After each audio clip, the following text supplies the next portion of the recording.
வரன வரனா விஜய் எளியவன் குரல்னா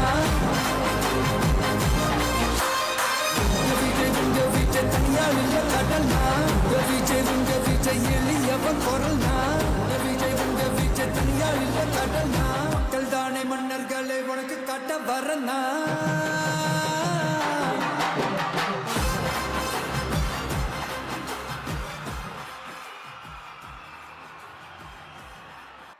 நாட்டுக்காக உழைப்பதற்கு அண்ணா பிறந்தார்.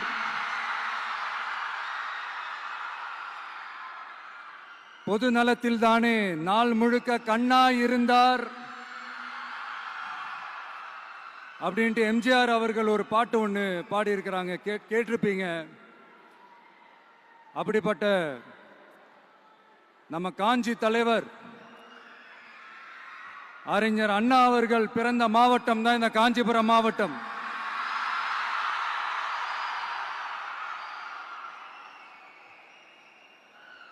தன்னுடைய வழிகாட்டின்றதுனாலேயே தான் ஆரம்பிச்ச கட்சியினுடைய கொடியில அறிஞர் அண்ணா அவர்களை வச்சவர் எம்ஜிஆர்.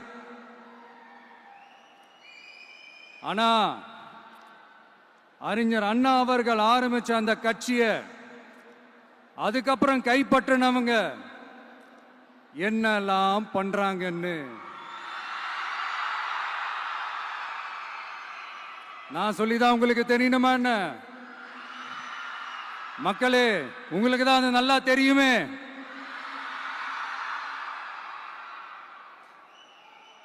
தனிப்பட்ட முறையில் எங்களுக்கும் அவங்களுக்கும் எந்த பிரச்சனையும் கிடையாதுங்க. எந்த வாய்க்கா வரப்பு தகராறுலாம் எதுவுமே கிடையாதுங்க. அப்படியே இருந்தாலும் அது நம்ம கண்டுக்கவே போறது இல்லைங்க. தனிப்பட்ட முறையில் அவங்களுக்கு வேணா நம்ம மேல வன்மத்தோட இருக்கலாங்க. ஆனா நாமெல்லாம் அப்படி கிடையவே கிடையாதுங்க. ஆனா உங்களை என்ன நம்ம எல்லாரையும் பொய் சொல்லி நம்ப வச்சு ஓட்டு போட வச்சு ஏமாத்தினாங்கல்ல,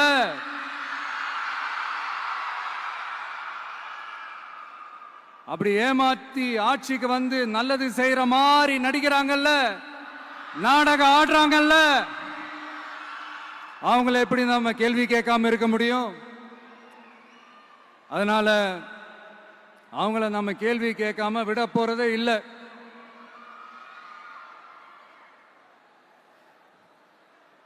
இதையே நான் காஞ்சிபுரம் மாவட்டத்தில் இருந்து நான் சொல்றேன்னா, தெரிஞ்சோ தெரியாமலோ இந்த மாவட்டத்துக்கும் நமக்கும் ஆட்டோமேட்டிக்காவே ஒரு கனெக்ஷன் ஒன்று ஏற்படுதுங்க.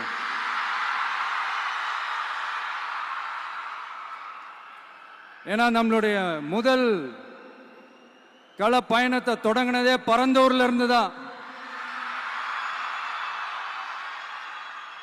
பரந்தூருக்கு போய் அந்த மண்ணில் நின்று அந்த மக்களுக்காக கேள்வி கேட்டதும் இதே அண்ணா அவர்கள் பிறந்த காஞ்சிபுரம் மாவட்டம் தான். இன்னைக்கு ஒரு பெரிய மனவேதனைக்கு அப்புறம் இந்த மக்கள் சந்திப்பு நிகழ்ச்சிக்கு வந்திருக்கிறதும் அதே அண்ணா அவர்கள் பிறந்த காஞ்சிபுரம் மாவட்டம் தான்.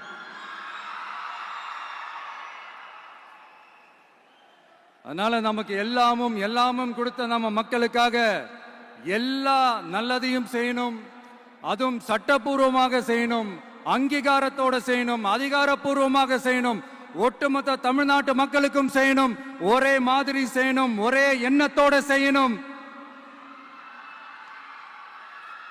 அந்த ஒரே லட்சியத்தோட தான் நாம் அரசியலுக்கே வந்திருக்கிறோம். அதனாலதான் மக்களிடம் செல் அப்படின்னு சொன்ன அண்ணாவை கையில் எடுத்தோம். அவங்க சொன்ன மாதிரி மக்களை நோக்கி போறோம். ஆனா மக்களிடம் செல்னு சொன்ன அண்ணாவை மறந்தது யாரு?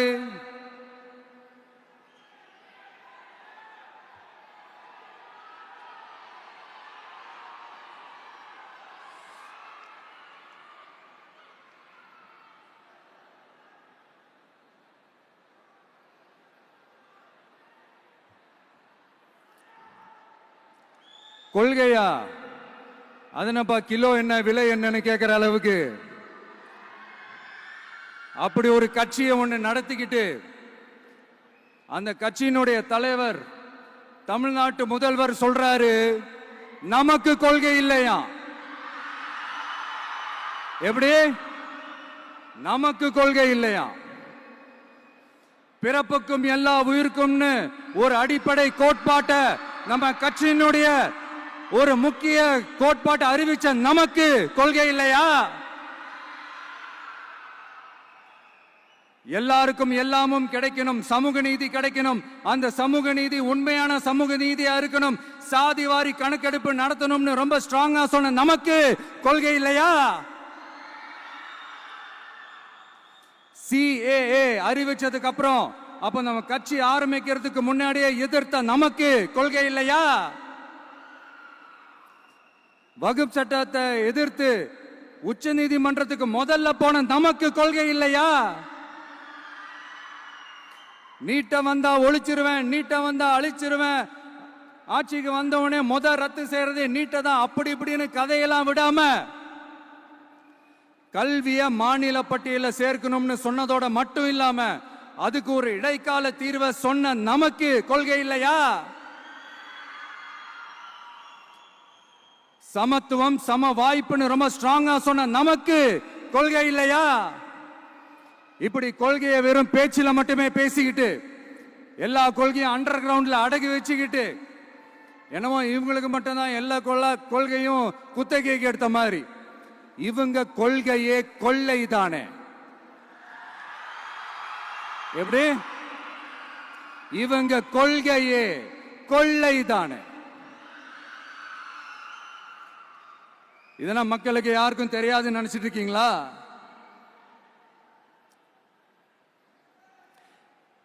எங்க கட்சி ஒன்றும் சங்கரமடம் இல்லைன்னு சொன்னது யாரு? யார் சொன்னாங்க? ஏன் சொன்னாங்க? எதுக்கு சொன்னாங்க? இப்போ உங்க கட்சியில என்ன நடந்துகிட்டு இருக்குது அதையும் கொஞ்சம் யோசிச்சு பாருங்க, இதையும் கொஞ்சம் யோசிச்சு பாருங்க. அதனால பாப்பா, பவள விழா பாப்பா, நீ பாசாங்கு காட்டாத பாப்பா, நீ நல்லவர்கள் போல் நடிப்பதை பார்த்து நாடே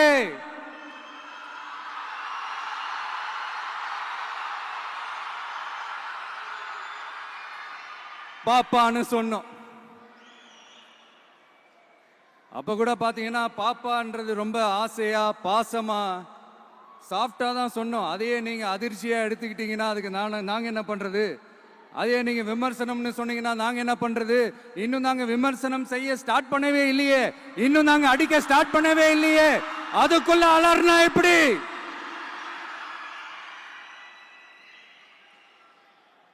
அதனால உங்க அரசவை புலவர்கள் யாராவது இருந்தாங்கன்னா கர்ச்சீஃப் எடுத்து அவங்க கண்ணீரை துடைத்து விடுங்கள். சரி, அது அவங்க பிரச்சனை, அவங்க பார்த்துக்கிட்டோம். நமக்கு எப்பவுமே மக்கள் தாங்க, மக்களுடைய பிரச்சனை பத்தி பேசுறது தான்.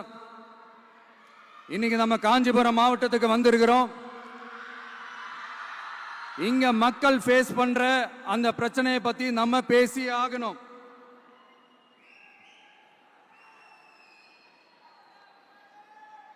இந்த காஞ்சி மண்ணை வாழ வைக்கிற ஜீவ நதி பாலாறு, உயிர் நதி பாலாறு. இந்த மக்களோட உயிரோடவும் ரத்தத்தோடும் கலந்து ஓடுவது பாலாறு. அந்த பாலாறை இன்னைக்கு பெரியார் பெயரையும் அண்ணா பெயரையும் சும்மா பேருக்கு வச்சுக்கிட்டு ஆட்சி நடத்துறவங்க என்ன பண்றாங்க தெரியும்ல?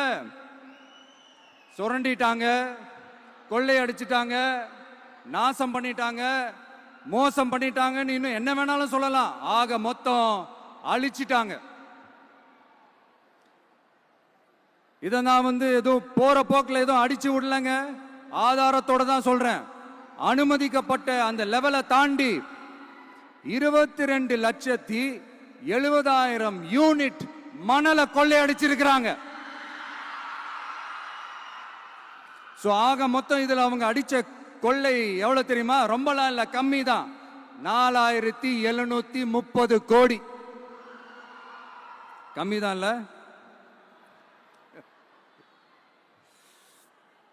இதுக்கெல்லாம் அவங்க ஆதாரம்லாம் கேட்க முடியாது. ஏன்னா இந்த ஆதாரம்லாம் ஆல்ரெடி கோர்ட்ல இருக்குது. அமலாக்கத்துறை டிபார்ட்மெண்ட்ல இருக்குது. அந்த டிபார்ட்மெண்ட்ல வேலை செஞ்ச சில நல்லவர்கள் அவங்க அடிச்ச அந்த கொள்ளையெல்லாம் தாங்க முடியாம வெளியில வந்து சொன்ன அந்த ஆதாரங்கள் இதெல்லாம் சம்பந்தப்பட்டவங்களுக்கு இன்னும் நல்லாவே தெரியும். அதனால இது சம்பந்தமா ஆதாரங்களை கொடுலாம் அவங்க கேட்க முடியாது.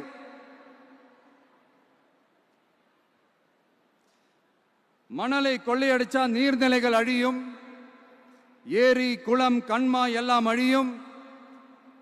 இதெல்லாம் அழிஞ்சா விவசாயம் அழியும், விவசாயம் அழிஞ்சு போனா விவசாயிகள் அழிஞ்சிருவாங்க.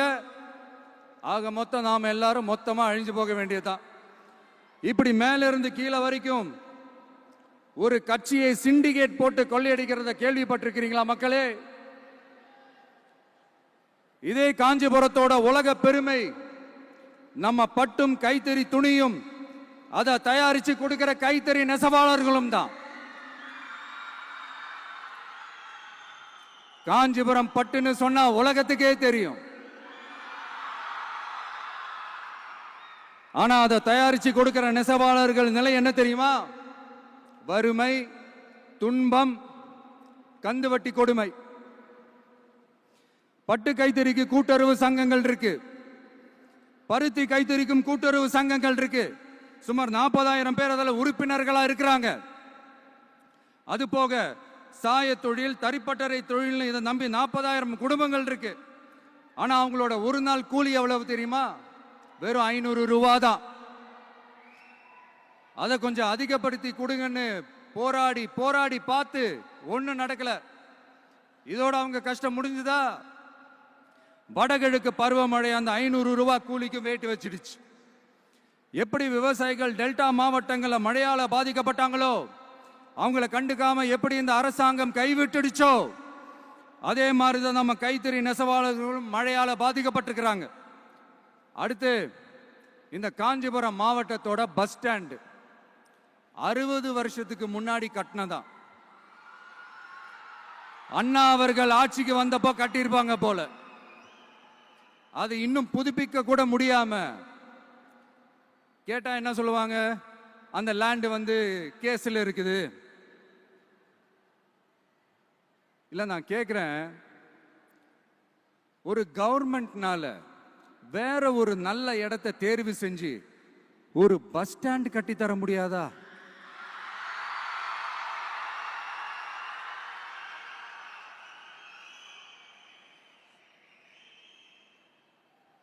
பிரச்சனை என்ன தெரியுமாங்க? அவங்களுக்கு மக்களை பத்தி யோசிக்கிறதுக்கே நேரம் இல்லை. அதுதான் பிரச்சனை. அடுத்து பாலாஜாபாத் பக்கத்துல அவலூர் ஏரி இருக்கு. அது பாலாற்றை விட உயரமா இருக்கு. அதனால என்ன ஆகுதுன்னா ஆத்து தண்ணி ஏரிக்கு போக முடியாம போயிடுது. அதை சரி பண்ணி அந்த இடத்துல ஒரு தடுப்பணையை கட்டினா ஏரி நிறைய தண்ணி நிற்கும். அப்படி நின்னா அவலூர் மட்டும் இல்ல, ஆசூர் உட்பட இன்னும் எத்தனை கிராமங்கள், எத்தனை ஆயிரம் ஏக்கர் விவசாயம் நல்லா நடக்கும். இதுக்கு இன்னும் எத்தனை வருஷம் மக்கள் கோரிக்கை கொடுக்கணும், மக்கள் போராடணும். இந்த பிரச்சனையெல்லாம் இருக்கிற அதே காஞ்சிபுரம் மாவட்டத்தில் தான் பரந்தூர் ஏர்போர்ட் கட்டுற பிரச்சனையும் இருக்குது. அந்த பிரச்சனையில கண்டிப்பா நாங்க விவசாயிகள் பக்கம் தான் நிற்போம். அதுல எந்த மாற்று கருத்துமே கிடையாது. இந்த கவர்மெண்ட் பரந்தூர் விவகாரத்தில் எங்களுக்கோ இல்ல விவசாயிகளுக்கோ எந்த விதமான காரணங்கள் சொல்லி எஸ்கேப் ஆகவே முடியாது. இப்படி மக்களுக்காக மக்களோட பிரச்சனைகளை எடுத்து பேசுறதுனால ஆட்சியில் இருக்கிறவங்களுக்கு நம்ம மேல ஒரு ஆத்திரம் வரத்தானே செய்யும். அதனாலதான் நீங்க பாத்தீங்கன்னா சட்டசபையில் ஆரம்பிச்சு ஒரு சாதாரண நிகழ்ச்சி வரைக்கும் எல்லா மேடையிலையும் மேடைக்கு மேடை டிவிக்கே தான். டிவிக்கே அவதூறு, அவதூறு டிவிக்கே, டிவிக்கே அவதூறு, அவதூறு டிவிக்கே. இதுக்கெல்லாம் கண்டிப்பா நாங்க பதில் சொல்லுவோம், சொல்லாமலாம் இருக்க மாட்டோம். இப்ப கூட கரூரை பத்தி பேசுவேன்னு எதிர்பார்த்திருப்பாங்க. அதை நான் கொஞ்சம் அப்புறமா பேசுறேன். பட் இப்போ நம்மளுடைய விஷன் என்னன்னு சொல்லணும்னு நான் கொஞ்சம் ஆசைப்படுறேன். நம்ம ஆட்சிக்கு வந்தா அது என்ன வந்தா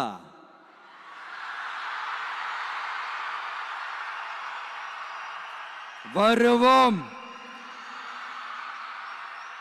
மக்கள் கண்டிப்பா நம்மள வர வைப்பாங்க. மக்களுக்கான ஆட்சியை மக்களே விரும்பி வர வைக்கத்தானே செய்வாங்க.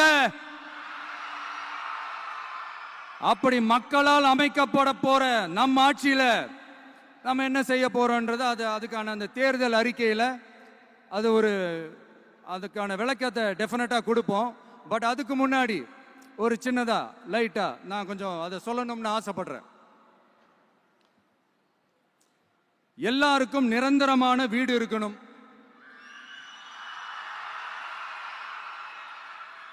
ஒவ்வொரு வீட்டுக்கும் ஒரு மோட்டார் சைக்கிள் வாகனம் உறுதியா இருக்கணும். காரும் தான் லட்சியம். அதுக்கான வசதி வாய்ப்பை உருவாக்குற அளவுக்கு பொருளாதார வளர்ச்சிக்கு வழியை உண்டாக்கணும். ஒவ்வொரு வீட்டில் இருக்கிற ஒவ்வொருத்தரும் மினிமம் டிகிரி படிச்சிருக்கணும்.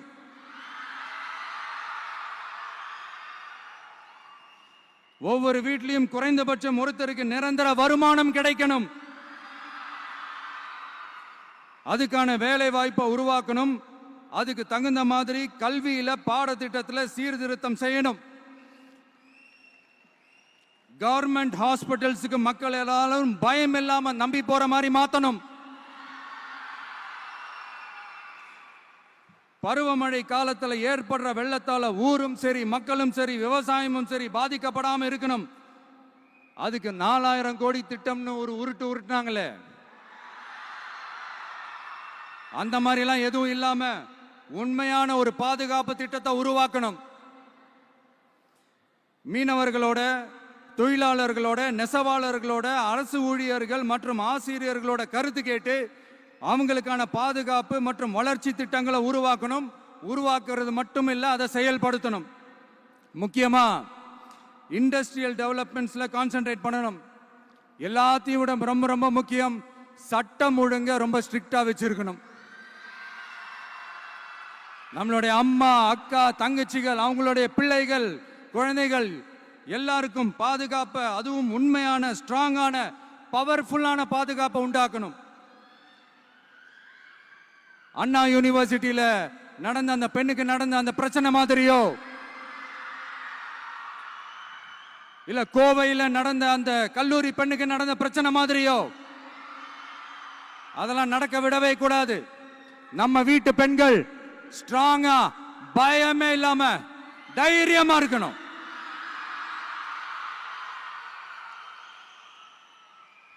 இதை எப்படி செயல்படுத்த போறோன்றது முன்னாடி சொன்ன மாதிரி நம்மளுடைய தேர்தல் அறிக்கையில் அதுக்கான விளக்கத்தை ரொம்ப டீட்டெயில்டாக கொடுப்போம். நான் சும்மா மற்றவங்க மாதிரி அவங்கள மாதிரி எல்லாத்தையும் அடிச்சு விட்டுட்டு ஏமாத்துற வேலையெல்லாம் இங்க கிடையாது நம்ம கிட்ட. நான் மறுபடியும் சொல்றேன், நம்ம அரசியலுக்கு வந்தது உங்களுக்கு நல்லது நல்லது நல்லது மட்டுமே செய்யறது தான். எங்களுக்கு வேற எந்த அஜெண்டாவும் கிடையாது. அதனாலதான் பாத்தீங்கன்னா கொள்கை எதிரி யாரு, அரசியல் எதிரி யாருன்னு திட்டவட்டமா சொல்லிட்டு அது வெளியே சொல்லிட்டு களத்துக்கு வந்திருக்கிறோம். அதுல எந்த விதமான குழப்பமோ எந்த விதமான ஊசலாட்டமோ எதுவுமே இருக்க போறதில்ல. இந்த விஜய் சும்மா எதையும் சொல்ல மாட்டான். ஒன்னு சொன்னா அதை செய்யாம விட மாட்டான். அது மக்களுக்கு நல்லாவே தெரியும். அப்புறம் ஒரு அதிசயம் சொல்ல முடியாது, இது ஒரு கண்டுபிடிக்க முடியாத ஒரு உண்மைன்னு சொல்லலாம். அது என்னப்பா, அது தற்குறியா?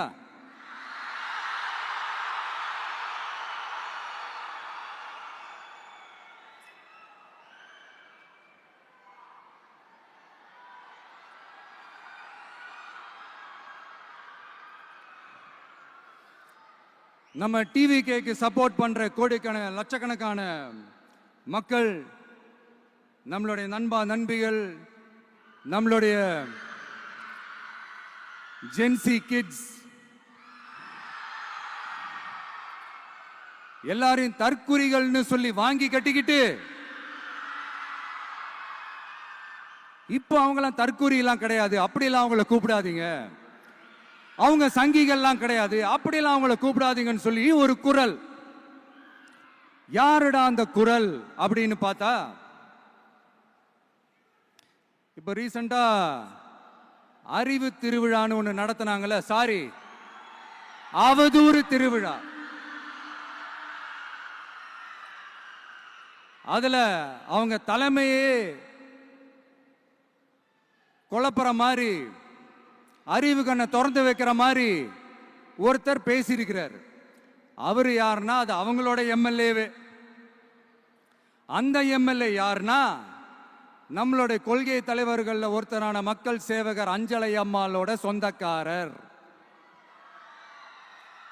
என்னடா இது இப்படி ஆகி போச்சு, டிவிகேக்கு சப்போர்ட் பண்ற மாதிரி நம்ம கட்சியிலிருந்தே ஒரு குரல் வருதுன்னு சொல்லி தலைமையில ஃபுல்லா கன்ஃபியூஷன்.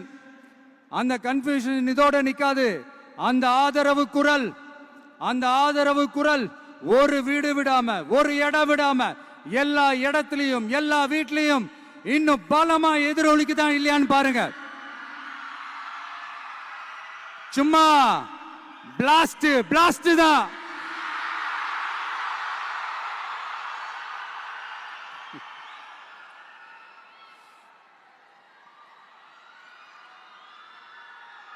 இது இன்னைக்கு நேத்தெல்லாம் நடக்கலங்க. 1972லயே நடந்து முடிஞ்சிருச்சு. எப்போ எம்ஜிஆர் அவர்கள் கட்சி ஆரம்பிச்சாங்களோ அப்பவே அது ஒரு கூத்தாடி கட்சி. எப்போ எம்ஜிஆர் அவர்களுக்கு பின்னாடி அத்தனை மக்கள் திரண்டு நின்னாங்களோ அப்பவே அது ஒரு கூத்தாடி கும்பல். நடிகர் கட்சின்னு சொன்ன ஒருத்தர் அதுக்கப்புறம் எம்ஜிஆர் கூடயே போய் சேர்ந்துட்டாரு. இன்னொருத்தர் இவரெல்லாம் ஒரு ரவுண்டு தாங்க வருவாரு, ரெண்டாவது ரவுண்ட்லாம் காணாம போயிடுவாருன்னு சொல்ல இன்னொருத்தர் அதுக்கப்புறம் போய் எம்ஜிஆர் கிட்டே போய் சேர்ந்துட்டார். ஸோ இந்த மாதிரி இவங்க 2 பேர் மட்டும் இல்ல, ஒட்டுமொத்த தமிழ்நாட்டு மக்களும் எம்ஜிஆர் அவர்கள் கூட தானே போய் சேர்ந்தாங்க.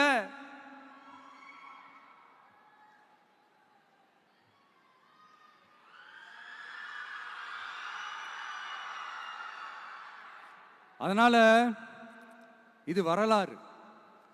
இந்த வரலாறு நம்மளை விட அவங்களுக்கு இன்னும் நல்லாவே தெரியும். அதனால தான் பார்த்தீங்கன்னா 53 வருஷமா அதே கதறல்கள். கூத்தாடி கூட்டம், நடிகர் கட்சி, நடிகர் கூட்டம், இப்படி. மர்மயோகின்ற ஒரு படத்துல அவருடைய கேரக்டர் பேர் கரிகாலன். அதுல ஒரு சூப்பர் டயலாக் ஒன்று சொல்லியிருப்பாரு.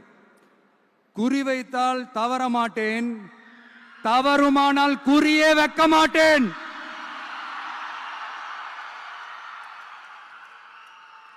இதெல்லாம் யாருக்கு சொல்றோம், எதுக்கு சொல்றோம்னு புரிய வேண்டியவங்களுக்கு புரிஞ்சா நல்லா இருக்கும். ஏண்டா இந்த விஜய தொட்டோம்,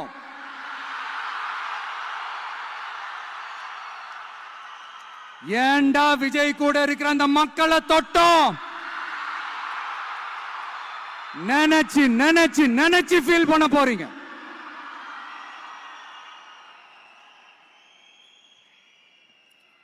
அப்புறம் நமக்கு இந்த அரசியல் புரிதல்லாம் இல்ல, அது இல்ல, இது இல்ல. அப்புறம் நான் கேட்கிறேன், மக்கள் எல்லாரும் உங்களுக்கு தற்குறிகளா?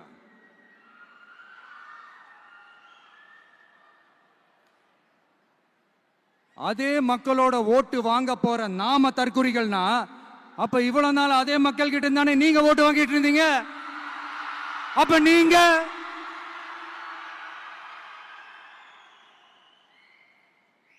அந்த மக்களுக்கு நீங்க காட்டுற மரியாதையும் நன்றியும் இதுதானா?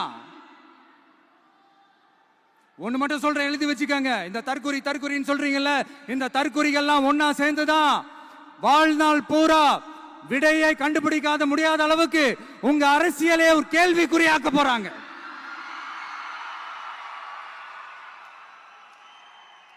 இவங்கெல்லாம் யாரும் இங்க தற்குறிகள்லாம் கிடையாது. இவங்க எல்லாரும் தமிழ்நாட்டு அரசியலோட ஆச்சரியக்குறி. இவங்க எல்லாரும் தமிழ்நாட்டு அரசியலோட அந்த மாற்றத்திற்கான அறிகுறி. சும்மா லாஜிக்கே இல்லாம தற்குறி.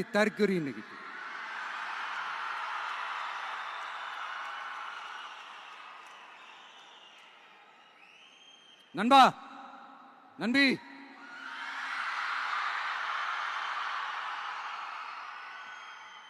எல்லா மேடையிலும் ரிப்பீட்டடா ஒரு விஷயம் நான் சொல்லுவேன்ல, இப்ப நீங்க சொல்லுங்க. ஒன்னு, இன்னொன்னு, ரிப்பீட். ஒன்னு, இன்னொன்னு. இந்த போட்டி எப்படி இருக்க போகுதுன்னா, மக்களோட மக்களா நிக்கிற நமக்காக மக்களே டிசைட் பண்ணி போறாங்க. My dear sir, my dear uncle,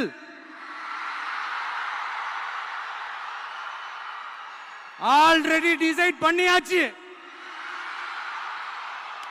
கான்பிடென்டா இருக்க மக்களே, நல்லதே நடக்கும், வெற்றி நிச்சயம். மீண்டும் சந்திக்கும் வரை நன்றி, வணக்கம்.